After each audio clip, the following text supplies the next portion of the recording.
Assalamualaikum warahmatullahi wabarakatuh. Alhamdulillahi rabbil alamin.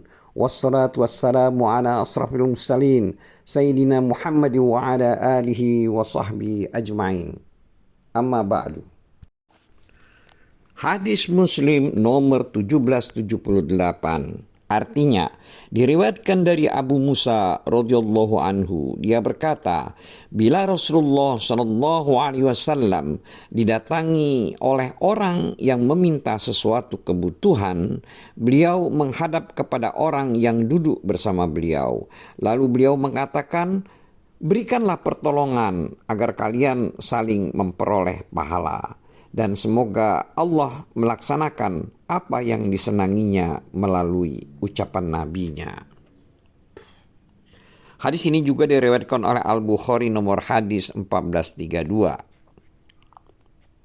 Hadis Muslim nomor 1779. Diriwayatkan dari Abu Musa radhiyallahu anhu dari Nabi sallallahu alaihi wasallam, beliau bersabda, sesungguhnya perumpamaan teman dekat yang baik dan teman dekat yang jelek adalah seperti penjual minyak wangi dan tukang pandai besi. Penjual minyak wangi ada kalanya mengoleskan minyak wangi kepadamu, dan ada kalanya kamu membeli sebagian minyak wanginya. Atau minimal kamu bisa mencium bau harumnya. Sedangkan tukang pandai besi ada kalanya membakar pakaianmu, dan ada kalanya kau mencium baunya yang tidak enak. Hadis ini juga diriwayatkan oleh Al-Bukhari nomor hadis 5534. Hadis Muslim nomor 1780. Diriwayatkan dari Aisyah radhiyallahu anha, dia berkata, aku pernah mendengar Rasulullah sallallahu alaihi wasallam bersabda, Jibril senantiasa berpesan kepadaku tentang tetangga, sehingga aku mengira bahwa dia akan memberikan hak waris kepada tetangga. Hadis ini juga diriwayatkan oleh Al-Bukhari nomor hadis 6014. Hadis Muslim nomor 1782. Diriwayatkan dari Abu Dzar radhiyallahu anhu.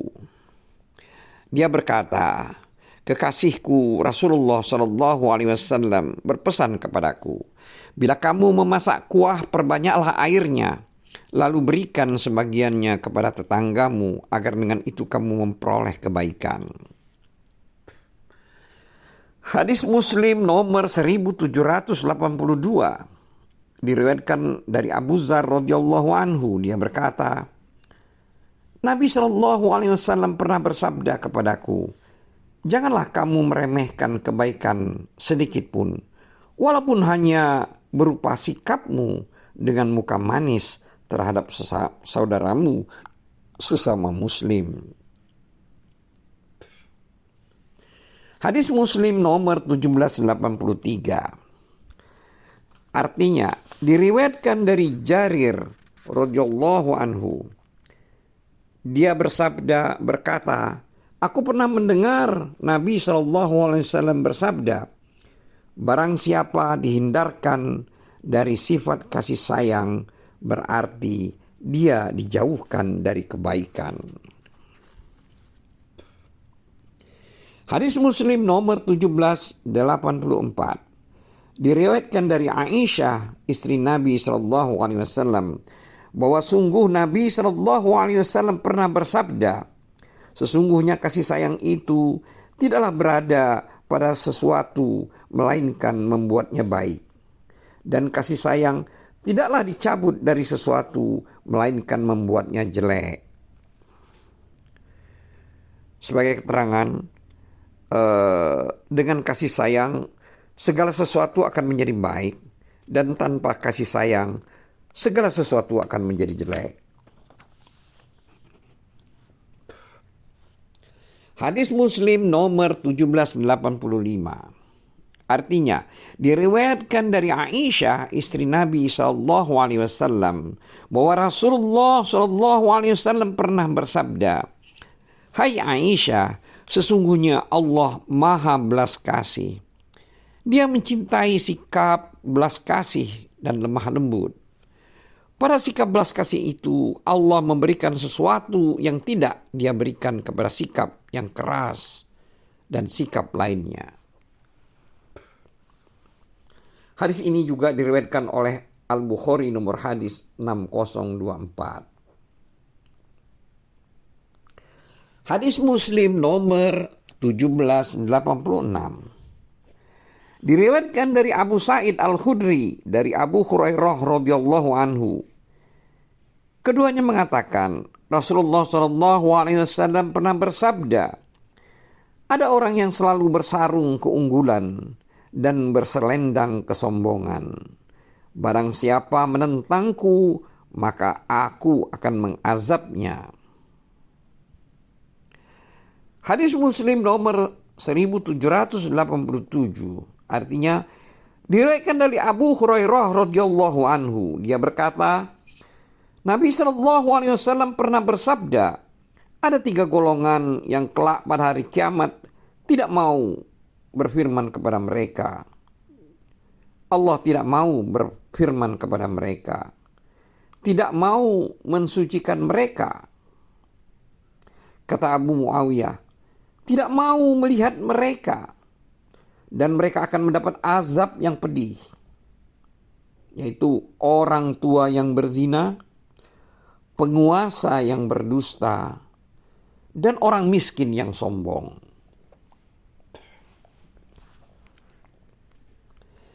Hadis Muslim nomor 1788.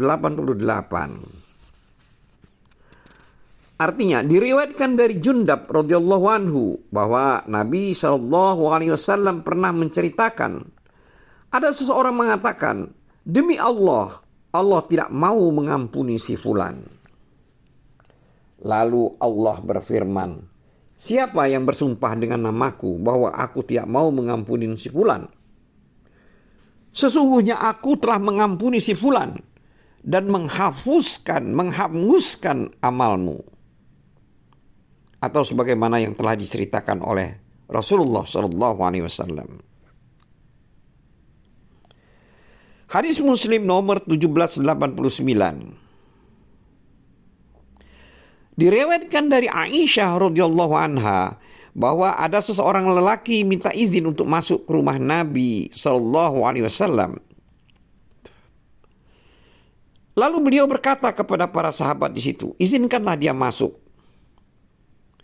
Dialah orang yang paling jelek di kabilahnya. Setelah orang itu masuk, Rasulullah SAW berbicara kepadanya dengan lunak. Aisyah mengatakan, aku tanyakan kepada Nabi SAW, ya Rasulullah, tadi sebelum dia masuk Anda berkata seperti itu, tetapi setelah dia masuk Anda berkata kepadanya dengan lunak. Rasulullah SAW menjawab, hai Aisyah, sesungguhnya manusia yang kedudukannya paling jelek di sisi Allah pada hari kiamat adalah orang yang dihindari oleh manusia karena takut kejelekannya. Hadis ini juga diriwayatkan oleh Al-Bukhari nomor hadis 6032. Hadis Muslim nomor 1790. Artinya, diriwayatkan dari Abu Hurairah radhiyallahu anhu dari Nabi SAW, beliau bersabda, sedekah itu tidak mengurangi harta. Tidak ada orang yang memberi maaf melainkan Allah akan menambah kemuliaannya. Dan tidak ada orang yang merendahkan diri karena Allah, melainkan Allah akan mengangkat derajatnya. Hadis Muslim nomor 1791. Diriwayatkan dari Abdullah bin Mas'ud radhiyallahu anhu. Dia berkata, Rasulullah SAW berkata kepada para sahabat, menurut kalian siapa orang yang mandul itu? Kata Abdullah bin Mas'ud, kami menjawab, yaitu orang yang tidak punya anak. Nabi SAW bersabda, begitu itu bukan mandul, tetapi yang disebut mandul adalah orang yang tidak memberikan apa-apa kepada anaknya. Rasulullah SAW bertanya, siapa yang kalian anggap paling kuat? Kata Abdullah bin Mas'ud, kami menjawab, yaitu orang yang tidak terkalahkan oleh orang lain. Rasulullah SAW bersabda, bukan itu, tetapi orang yang paling kuat adalah orang yang mampu menguasai dirinya ketika marah. Hadis Muslim nomor 1792. Diriwayatkan dari Salman bin Surat radhiyallahu anhu. Dia berkata, ada dua orang lelaki saling mengejek di sisi Nabi SAW. Lalu salah satunya marah dan mukanya memerah. Kemudian Nabi SAW melihatnya. Kata Nabi SAW, sungguh aku mengetahui satu kalimat yang seandainya dia ucapkan pasti marahnya hilang. Yaitu ucapan A'udzubillahi minasyaitonir rajim. Yang artinya aku berlindung kepada Allah dari godaan setan yang terkutuk. Setelah itu, orang yang marah tersebut didekati oleh seseorang yang telah mendengar Nabi SAW. Lalu dia katakan kepadanya, mengertikah kamu apa yang telah dikatakan oleh Rasulullah SAW tadi? Maka beliau tadi mengatakan, maksudnya Nabi tadi mengatakan, sungguh aku mengetahui satu kalimat yang seandainya dia ucapkan pasti marahnya hilang, yaitu A'udzubillahi minasyaitonirrajim. Orang yang marah itu menjawab, apakah aku kau anggap gila?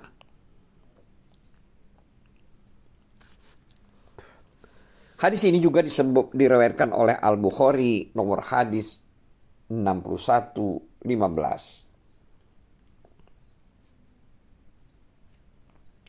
Hadis Muslim nomor 1793. Diriwayatkan dari Anas radhiyallahu anhu bahwa Nabi SAW pernah bersabda, setelah Allah membentuk tubuh Adam alaihi salam di surga, Allah membiarkannya sesuai dengan kehendaknya. Lalu iblis mulai mengitari tubuh Adam untuk mengamatinya. Setelah iblis tahu bahwa tubuh Adam berongga, maka iblis mengerti bahwa Adam diciptakan tanpa mampu mengendalikan diri.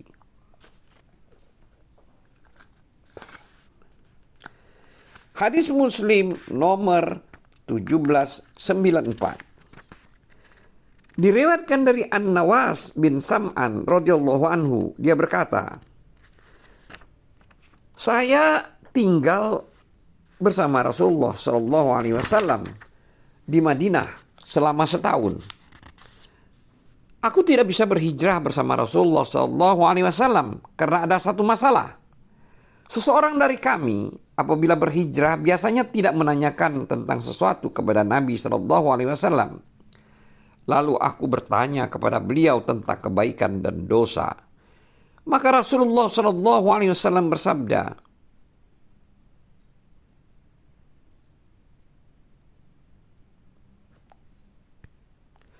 lalu aku bertanya kepada beliau tentang kebaikan dan dosa. Maka Rasulullah SAW bersabda, kebaikan adalah bagusnya akhlak dan dosa adalah apa yang kau rasakan tidak enak dalam dirimu serta kamu tidak suka jika perbuatan dosa tersebut diketahui oleh orang lain. Wallahu a'lam bissawab. Wabillahi taufiq wal hidayah. Wassalamualaikum warahmatullahi wabarakatuh.